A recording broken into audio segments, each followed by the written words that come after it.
बिस्मिल्लाहिर्रहमानिर्रहीम। अस्सलाम वालेकुम नाज़रीन, आप यूट्यूब चैनल देख रहे हैं। मैं इमरान खान हूँ। सबसे पहले आसिम मुनीर साहब का जो दौरा है ईरान का, उसमें से क्या चीज़ें सामने आई अब तक, जो खबरें आ रही हैं उनमें कुछ चीज़ें जो हैं उनमें क्लैरिटी आ रही है। नंबर एक, जंगबंदी में जो तोसी है उसमें मशरूत आमादगी ज़ाहिर की है ईरान ने। अमेरिका की जानिब से दरख्वास्त की गई थी कि जंगबंदी में तोसी की जाए।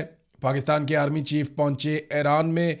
ये एक अमरीकी पैगाम था और अमरीका ये चाह रहा है कि मज़ीद जंगबंदी में तोसी हो जाए। उसके लिए दुनिया भर के मीडिया के अंदर खबरें छप चुकी हैं, ख़ास तौर पे अमेरिकन मीडिया में। ये आर्मी चीफ पाकिस्तान के जब ईरान पहुंचते हैं तो उसके बाद ये खबर आती है कि जंगबंदी में तोसी पर ईरान ने मशरूत आमादगी ज़ाहिर की है। कुछ चीज़ें हैं जो वो ये चाहते हैं कि अगर वो उनके ऊपर काम हो तो वो जंगबंदी को आगे बढ़ा सकते हैं। जंग वैसे किसी के भी हक में नहीं है, सारे ही चाहते हैं कि जंगबंदी हो, लेकिन ईरान ये चाहता है कि ये मामला सेटल हो जाए वंस फॉर ऑल। दूसरा, इसके अंदर एक और चीज़ जो सामने आई कि आबना हुर्मुज़, ये अब अमेरिका के लिए बड़ा पंगा बन गया। पहले अमेरिका ने आबना हुर्मुज़ खुली हुई थी, ईरान के साथ जंग की, थोड़े दिनों के बाद उन्होंने आबना हुर्मुज़ को बंद कर दिया। वो तब से आबना हुर्मुज़ बंद है और अब तक अमेरिका उस पर कंट्रोल वापस नहीं ले पाया। ये आबना हुर्मुज़ जो तमाम ममालिक के लिए ओपन थी, यहाँ से सारे जहाज़ जाते थे आते थे, अब उसकी बंदिश अमेरिका के गले पड़ी हुई है। सारी दुनिया अमेरिका को ये कह रही है कि आप अच्छे आए यहाँ पे, आपने तहफ़्फ़ुज़ का वादा किया और आप हमारा समुद्री तजारती रास्ता बंद करके चले गए। तो अमेरिका ने हिकमत अमली के तहत बैरूनी एक नाकाबंदी कर दी है आबना हुर्मुज़ की, और वो ये कहता है कि ईरान के साथ सेटलमेंट के तहत जो भी जहाज़ यहाँ से गुजरेगा या ईरानी जहाज़ यहाँ से गुजरेगा उसे हम रोक लेंगे। चाइना को वो नहीं रोक पा रहा, कुछ और जहाज़ हैं उन्हें वो नहीं रोक पा रहा, ईरान को वो रोक लेते हैं और इसके बदले में ईरान भी आबना हुर्मुज़ पे बाकी जहाज़ों को रोक लेता है। तो ये एक अजीबोगरीब सिचुएशन है। आबना हुर्मुज़ पे बड़ी डिटेल डिस्कशन ईरान की पाकिस्तान के साथ और पाकिस्तान की अमेरिका के साथ, क्योंकि पाकिस्तान बीच में है, ये डिस्कशन जारी है और कोशिश ये है कि कुछ भी करके आबना हुर्मुज़ खुल जाए।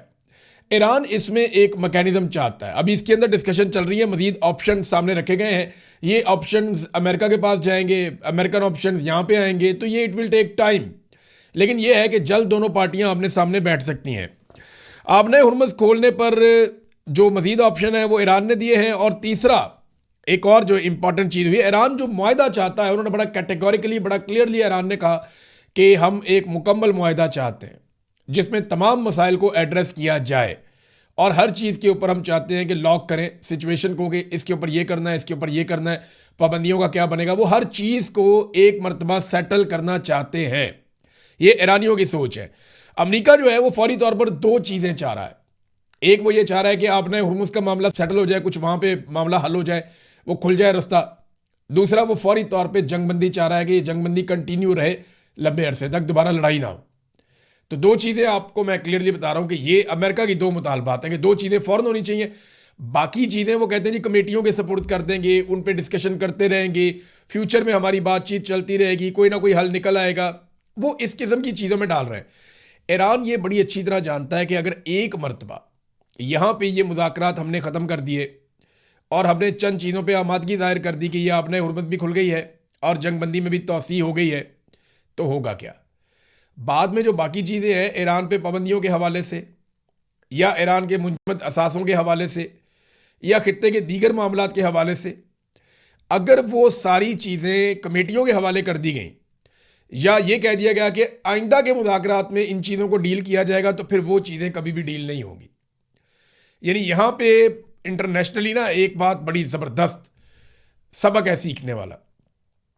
जिस किसी ने भी इस बात पे भरोसा किया ना कि अब गारंटी मिल गई है और आइंदा ये हो जाएगा तो मैं कब्जा छोड़ देता हूं, उसने बाद में नुकसान उठाया। यूक्रेन जो है वो एक एटमी पावर था, उसको गारंटियां मिल गई, उसने अपना स्टेटस खत्म कर दिया, भुगत रहा है बाद में। ऐसा ही कुछ रशिया के साथ भी हुआ। दुनिया के कई ममालिक के साथ इस तरह की चीज़ें हो चुकी हैं। पाकिस्तान के साथ हुआ। पाकिस्तान को लगा कि अक़वाम मुत्तहिदा की करारदाद आ गई है, अब कश्मीर का मसला जो है वो कश्मीरियों के हक़ खुद इरादियत के तहत हल हो जाएगा, कश्मीरी वोट डालेंगे और फैसला हो जाएगा। तो ये भरोसा करके पाकिस्तानी पीछे हट गए और वो दिन और आज का दिन कश्मीरियों को उनका हक़ नहीं मिला। यही मामला जो है फ़लस्तीनियों के साथ हुआ। लिहाजा ईरान ये समझता है कि ये गारंटियाँ कुछ नहीं होती। जब तक आप अपनी ताकत के बलबूते पे किसी जगह पे बैठे हैं और जब तक आप इस पोजीशन में हैं कि आप अपनी बात मनवा सकते हैं, तब तक ही आप अपनी बात मनवा सकते हैं। तो ईरान ये चाहता है कि जो भी चीज़ें हैं वो अभी तय हो जाएं और बाद के लिए कोई भी चीज़ पेंडिंग ना छोड़ी जाए। मुज़ाकरात के लिए एक मशरूत आमादगी है ईरान की कि वो ये चाहते हैं कि अब संजीदा मुज़ाकरात हों और पिछली मरतबा की तरह एकदम बातचीत करते करते गायब ना हो जाए दूसरा वफद। अगर 2 4 5 दिन बैठना भी पड़े तो वो बैठें और कंक्रीट मुज़ाकरात करके किसी नतीजे पर पहुँचे। और दूसरा, ईरान बैनुल-अक़वामी सतह पे बड़ी गारंटीज़ चाहता है, जिन गारंटीज़ की मौजूदगी में आइंदा ईरान के साथ धोखा ना किया जा सके। अब ये चीज़ें निकल रही हैं आसिम मुनीर साहब की जो एक दौरा हुआ और जो उनकी मुलाकातें हुई ईरान में, उस हवाले से मैंने आपको बताया। नाज़रीन, अब थोड़ा सा मैं आपको पाकिस्तान के बारे में कुछ खबरें दूंगा और फिर इंटरनेशनल खबरों पे हम वापस जाएंगे।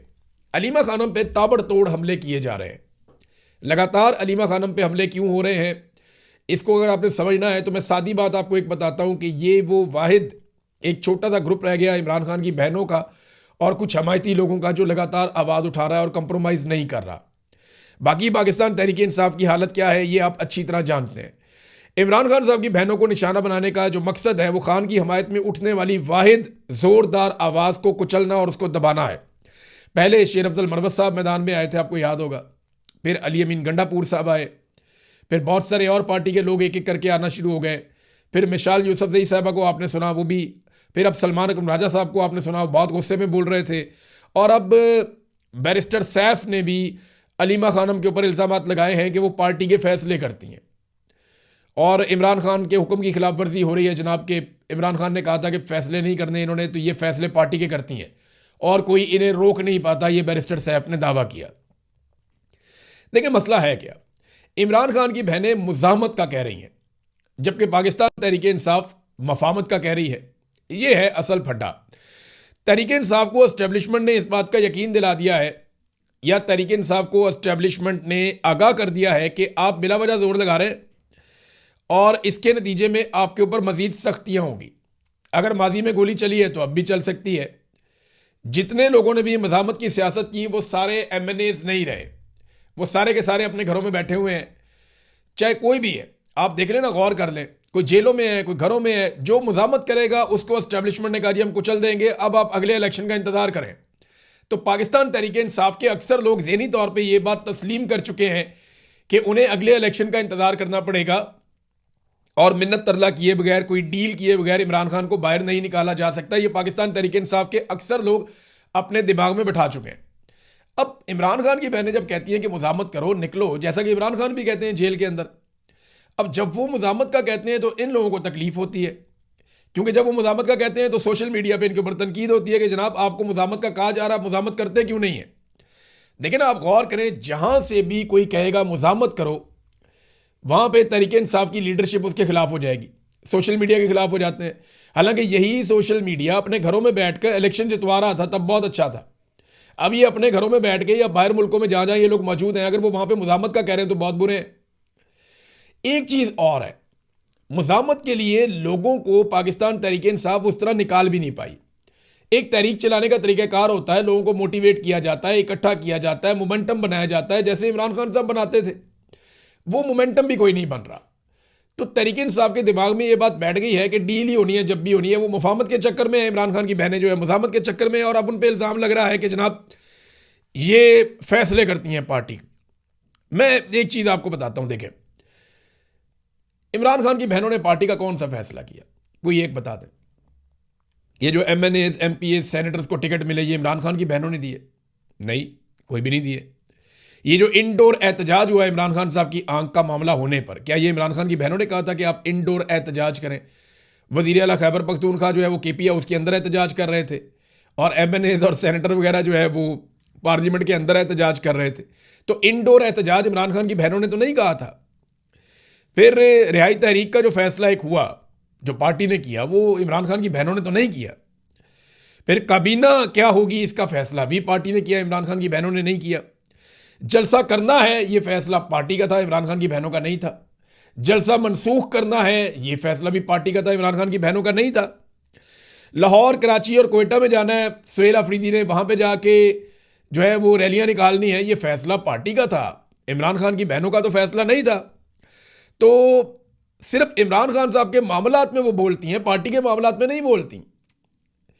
और देखें, इमरान खान को बाहर निकालने के लिए वो इमरान खान की पार्टी को ही कहेंगी ना, उन्हीं अहदेदारों को कहेंगी जो बेनिफिशियरी है इमरान खान के। यानी जो लोग इमरान खान के साथी होने के और वफादार होने के दावेदार हैं वो उन्हीं को कहेंगी ना कि निकलो अपनी वफादारी दिखाओ। और तो वो किसी को कह नहीं सकती, या वो आसिम मुनीर को कहना शुरू हो जाए या शहबाज शरीफ को कहना शुरू हो जाए जाके कि तुम निकालो इमरान खान को बाहर, तुम निकल के एहतजाज क्यों नहीं करते? भाई उन्होंने तो अंदर डाला हुआ है। तो मामला यह है कि तहरीक-ए-इंसाफ को गुस्सा इस बात पे आता है कि ये हमें क्यों कहती है कि इमरान खान को बाहर निकालो, हालांकि हमारी ये सकत ही नहीं है। तहरीक-ए-इंसाफ के अक्सर लोग जो है ना वो अब लड़ाई से पीछे हट गए। जो लड़ने वाले लोग थे उनमें ज़्यादातर अंदर हो गए, बहुत सारे मायूस हो गए, और बहुत सारे बेचारे अभी भी स्ट्रगल कर रहे हैं, कोशिश कर रहे हैं, आवाज़ें लगाते रहते हैं, लेकिन सिस्टम के अंदर उनके लिए गुंजाइश नहीं है। बुशरा बीबी के हवाले से भी ख़बर है कि उनकी तबीयत काफ़ी नासाज है, और मेडिकल चेकअप के बाद ये ज़राए से रिपोर्ट आई है। उनका जो मेडिकल चेकअप हुआ, जेल के अमले ने तो कहा जी बिल्कुल रूटीन का मामला है, कोई ऐसी बात नहीं है। लेकिन जो ज़राए से खबर बाहर आई है उस खबर के मुताबिक बुशरा बीबी की हालत भी काफ़ी ख़राब है। अब देखें ना, एजाज चौधरी की क्या हालत है, यास्मीन राशिद साहिबा जो हैं वो कैंसर सर्वाइवर हैं, वो अभी तक कितनी मुश्किल में है। उमर चीमा के साथ इन्होंने क्या किया, मियाँ महमूद रशीद को मैंने खुद देखा, उनकी कितनी बुरी हालत थी। इतनी गंदी जेल में किसी को रखा नहीं गया जो इनके साथ किया गया, और लंबे अरसे से इन लोगों को जेलों में रखा गया। खुद इमरान खान जैसे सेहतमंद और ताकतवर आदमी के खिलाफ किस किस्म का इन्होंने घिनौना काम किया कि उसे कैद तन्हाई में रख दिया, पता नहीं क्या उसको खिलाते रहे, उसके ब्लड के अंदर क्लॉटिंग शुरू हो गई और उसकी एक आंख की बिनाई ऑलमोस्ट चली गई। ये इमरान खान के साथ इस जालिम रजीम ने किया, किसी और ने तो नहीं किया। तो नाजरीन, एक और चीज़ मैं आपके सामने अब रखता हूँ। इस हुकूमत ने एक तो अपने मुखालिफिन को मुकम्मल तौर पे कुचला है, और ये सिलसिला भी वो जारी रखेंगे। अगर किसी को ये लगता है कि इमरान खान का मुश्किल वक्त ख़त्म हो गया, किसी को ये लगता है कि पाकिस्तान की एस्टेब्लिशमेंट ने होश के नाखून ले लिए हैं या मफाहमत करने से कोई बेहतरी आ जाएगी, तो मेरी बात आप याद रखिएगा, ये कभी भी इमरान खान के लिए गुंजाइश नहीं निकालेंगे। इमरान खान को ये कभी भी मौका नहीं देंगे, क्योंकि इमरान खान ने एस्टेब्लिशमेंट के वो कपड़े उतार दिए हैं जो एस्टेब्लिशमेंट को अब नंगा दिखा रहे हैं पाकिस्तान में। ये बात आप याद रखिएगा कि एस्टेब्लिशमेंट ने सारे सियासतदानों से लड़ाई की है, लेकिन वो कभी बदनाम नहीं हुई। अब एस्टेब्लिशमेंट के साथ जो हो गया है वो इसके लिए इमरान खान को जिम्मेदार समझते हैं कि इसने सबको बता दिया कि हम असल में कौन है, इसने सबको बता दिया कि हमने क्या किया, और यही गुस्सा है उन्हें इमरान खान पे और उन लोगों पे जो इमरान खान के नैरेटिव को या बयानिए को फॉलो करते हैं या उसको लोगों तक पहुंचाते हैं। अब मैं आपको एक चीज़ बताता हूं कि इनकी नीयत कैसी है। पाकिस्तान तो चल नहीं रहा, इकॉनमी तो पीछे की तरफ जा रही है आगे जाने की बजाय। आसिम मुनीर साहब ने जो दावे किए थे 75 अरब डॉलर्स पाकिस्तान में लेकर आने के, वैसे तो ये दावे 200 अरब डॉलर तक जाते थे, लेकिन 75 अरब डॉलर के तो स्टेट अवे आसिम मुनीर साहब ने ताजरों के सामने बैठकर दावे कर दिए थे कि 75 अरब डॉलर मैं पाकिस्तान में लेकर आ रहा हूं, SIFC बन गई है, बेफिक्र हो जाएं आप। ये आज से 2.5 साल पुरानी बात है, 2.5 साल 3 साल हो गए। 1 रुपए की इन्वेस्टमेंट ये पाकिस्तान में नहीं ला पाए, बल्कि पाकिस्तान से इन 3 सालों में 100 अरब डॉलर बाहर निकल गया। लोग अपना पैसा पाकिस्तान से लेकर बाहर चले गए। ये है टोटल कारकर्दगी। जब आलमी सतह के ऊपर लोगों को रिलीफ देने के लिए हुकूमतें अपने टैक्सेस को कम कर रही हैं कि जनाब पेट्रोलियम मसनूआत के ऊपर जो हम टैक्सेस ले रहे थे उनको हम थोड़ा कम कर देते हैं ताकि आम आदमी को रिलीफ मिल जाए, या पाकिस्तान में क्या हो रहा है ये देखें डाटा। ये जो मौजूदा माली साल है ना, इसमें अभी तक इन्होंने 400 अरब इजाफी लेवी वसूल कर ली है। 400 अरब रुपए की इजाफी लेवी वसूल कर ली है पेट्रोलियम मसनूआत के ऊपर पाकिस्तान की हुकूमत ने इस माली साल में। और एक और चीज़ बताता हूँ, सिर्फ मार्च के महीने में जंग लगी थी ना, तो इनको लेवी ख़त्म कर दी चाहिए थी ताकि आम आदमी को रिलीफ मिलता। इन्होंने लेवी को बढ़ा दिया और सिर्फ मार्च के महीने में 52 अरब रुपए की इजाफी लेवी इन्होंने वसूल कर ली पिछले साल की निस्बत। यानी पिछले साल इन्होंने जितनी लेवी वसूल की थी उससे 52 अरब इन्होंने ज़्यादा मार्च के महीने में वसूल कर लिया। अंदाज़ा कीजिए आप कि ये कौम के खैर ख्वाह हैं। जहां पे टैक्स कम करने की ज़रूरत थी वहां इन्होंने टैक्स बढ़ा दिया, और अब लोड शेडिंग दबा के कर रहे हैं, दबा के लोड शेडिंग कर रहे हैं। पाकिस्तान के अंदर कई इलाकों में 1 घंटा बिजली आती है, 1 घंटा बिजली जाती है। कभी झूठ बोलते हैं कि जी दिन को नहीं जा रही, कभी झूठ बोलते हैं जी रात को फलां जगह पे नहीं जा रही, जनाब हम पीक आवर में सिर्फ 2 घंटे भेज रहे हैं। ये 6 घंटे से लेके 14 घंटे तक भी लोड शेडिंग लोग रिपोर्ट कर रहे हैं। खैबर पख्तूनख्वा के अंदर लोड शेडिंग की बहुत बुरी सूरत हाल है। हरीपुर से एक दोस्त बता रहे थे कि 1 घंटा बिजली आती है और 1 घंटा बिजली जाती है, और ये उस मुल्क में हो रहा है जहां पे इजाफी बिजली है हमारे पास। हमारी जरूरत 25,000 मेगावाट के आसपास रहती है, हमारे पास जो कैपेसिटी है वो 45,000 मेगावाट प्लस है। हम जितनी बिजली पैदा करते हैं उससे दुगनी बिजली पैदा करने की हमारे पास सलाहियत है। हमारे वुज़रा ने कहा कि टैंकर्स हमारे साहिलों के ऊपर लाइनें लगी हुई हैं, हमारे पास गैस और पेट्रोल की कोई किल्लत नहीं है, बेफिक्र हो जाएं आप, कोई परेशानी वाली बात नहीं है, हमारे वुज़रा ने कहा था। उसके बाद स्कूल बंद कर दिए, उसके बाद पाबंदियां लगा दी, उसके बाद जो है वो पीएसएल के अंदर बगैर तमाशाइयों के मैच करवा दिए इन्होंने पकड़ के। वो एक पीएसएल पाकिस्तान का खेल था क्रिकेट, उससे ये लोगों को चिढ़ करवाते जा रहे हैं जो ये क्रिकेट के साथ कर दिया। यानी पीएसएल को बगैर तमाशाइयों के कर दिया इन्होंने कि यहां पे अब तमाशाई नहीं आएंगे। ये है इनके हालात, और अपने प्रोटोकॉल वैसे के वैसे ही हैं। बिलावल कहीं जाता है तो देखे ना, ये मरियम नवाज कहीं जाती है तो देखे ना, ये शहबाज शरीफ या जरदारी उस दिन वो किसी दवा के ऊपर गए, वो देखे आप 40-40 गाड़ियों के काफिले, इनकी गाड़ियां, इनके अल्ले तलल्ले और इनकी अयाशियां खत्म ही नहीं हो रही, और कौम को इन्होंने लगाया हुआ है जनाब पैसे बचाओ। फिर जब ये कहीं जाते हैं सारी सड़कें बंद कर देते हैं, हर तरफ लोगों का फ्यूल ज़ाया होता है। तो ये लोगों से कुर्बानी लेते हैं, खुद कुर्बानी देते नहीं हैं। अब अवाम को एक खुशखबरी सुनाई है अवैस लगारी ने। जनाब मिनिस्टर साहब आए ना तो खुशखबरी उन्होंने देनी थी, और खुशखबरी उन्होंने दी है कि अवाम के लिए बड़ी खुशखबरी है कि ये आर्जी लोड शेडिंग है, कि ये सारी ज़िंदगी नहीं होगी, ये आर्जी लोड शेडिंग है। और भाई आर्जी होती है लोड शेडिंग, मुस्तकिल कहाँ होती है। आपका इम्तिहान आता है मुश्किल वक्त में कि आप कैसे खड़े हुए, मुश्किल वक्त में आप हमेशा लेट जाते हैं। थोड़ी सी जंग लगी है, आपने अपना बनाया हुआ डीजल जो पाकिस्तान के अंदर तैयार होता है उसको भी महंगा कर दिया बाहर के खाते में डाल के। आपने इसको लिया एक मौके के तौर पे, एक अपॉर्चुनिटी है। पहले जो है वो आपने एक माफिया उसको पैसा बनाने का मौका दिया, फिर दूसरे माफिया को पैसा बनाने का मौका दिया, अब आप आईपीपी माफिया को भी नवाज रहे हैं। ये वो टाइम था कि उन्होंने अरबों डॉलर पाकिस्तान से कमाए हैं, तो चलो थोड़े दिन कुछ कम कमा लेते। मैं ये नहीं कह रहा कि वो नुकसान में जाते, नुकसान में नहीं जाते, उनकी कमाई थोड़ी सी कम हो जाती, लेकिन इनको ये भी वारा नहीं खाता। ये उनको कैपेसिटी पेमेंट की मद में अभी इन्होंने कितना पैसा दिया पता आपको? ये 2 ट्रिलियन इन्होंने अभी देना उनको दोबारा, 2000 अरब के करीब इन्होंने फिर हर साल ये उनको इतना पैसा दे रहे हैं। और ये पैसा वो है कि बिजली वो नहीं बनाते, बिजली का पैसा हम देते हैं। ये कैपेसिटी पेमेंट है 2000 अरब। ये 2000 अरब कोई छोटी अमाउंट नहीं होती। ये पैसा हम हर साल आईपीपीज को देते हैं। और क्यों देते हैं? क्योंकि आपने ये बिजली नहीं बनाई, लेकिन हम ये मानते हैं कि आप ये बना सकते थे, ये पैसे आप ले लें। ये नवाज शरीफ ने और शहबाज शरीफ ने पाकिस्तान के साथ किया। ये इनके वो मुआहदे हैं जो हमारे आगे आकर आज भी खड़े हैं। हालात इनके ये हैं कि एक एक बच्चे को दोबारा इंजेक्शन की सिरिंज लगाई जा रही है। बीबीसी ने रिपोर्ट किया तो उसके पीछे पड़ गए बजाय इसके कि अपना किबला दुरुस्त करें। 300 से ज़्यादा बच्चे एड्स का शिकार हो गए हैं पंजाब में। किस वजह से? और ये तो कहीं अफ्रीकन ममालिक में भी नहीं होता कि बच्चों को बार बार वही सिरिंजें लगाई जाओ। वहां भी नहीं होता ऐसे जो पाकिस्तान के अंदर कर रहे हैं अस्पतालों के अंदर। मरियम नवाज का फोटो चिपकाया हुआ है अस्पताल पे, लेकिन अंदर बच्चों को इंजेक्शन लगा रहे हैं। सेहतमंद बच्चा आता है उसको एड्स का शिकार करके भिजवा देते हैं। ये हालात इन्होंने कर दिए हैं पंजाब के अंदर। और इश्तिहार इनके आप चेक करें, इनकी आप अय्याशियां चेक करें कि इनको 11-11 अरब के जहाज चाहिए सैर सपाटे के लिए।